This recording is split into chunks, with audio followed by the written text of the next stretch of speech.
All right, so in this lesson, I wanted to talk about two different ways that you can subtract when you have a number that has a lot of zeros in the top digit.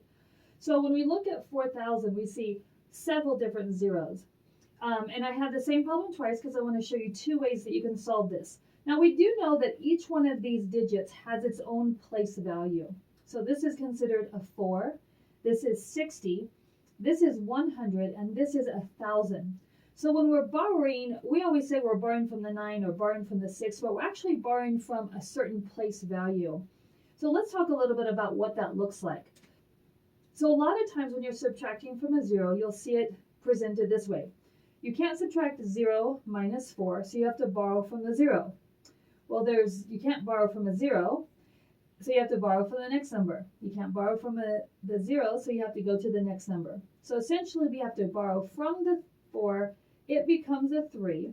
So instead of making that 4,000, it's now 3,000, and we bring the 1,000 over here. Now I can subtract from this digit, this number, to get this one. So I make this a 9, and this becomes a 1. So we now have 10 there, or we would say 100. We can now borrow from there. That becomes a 9, and then that becomes a 10. Okay, so then we're ready to subtract. Okay, so we've got all this work that we've done. I wanted to show you another method that actually works just as well and still gives you an opportunity to show all of your work. So what I like to do is when I can't subtract from a 0, especially when I have so many zeros, we say 0 minus 4 is not possible. So I'm going to put a box around this, and I'm going to think of this as 400.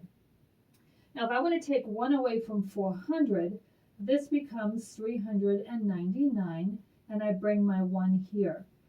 Now you can see I've got the same numbers that I'm going to subtract from in both of these, but one of them just took me a little less time. One might have kept me from making little mistakes. So it's just an option. You could actually subtract either way. So what you're going to do here is you're going to actually just put a box around your larger number, take 1 away, and that's going to become a 10. And we can still subtract because 10 minus 4 is 6. 9 minus 3 is, 9 minus 6 is 3. 9 minus 6 is 3. 9 minus 1 is going to be 8. And then 3 minus nothing is still going to be 3. Okay, so just another way of doing some subtraction problems.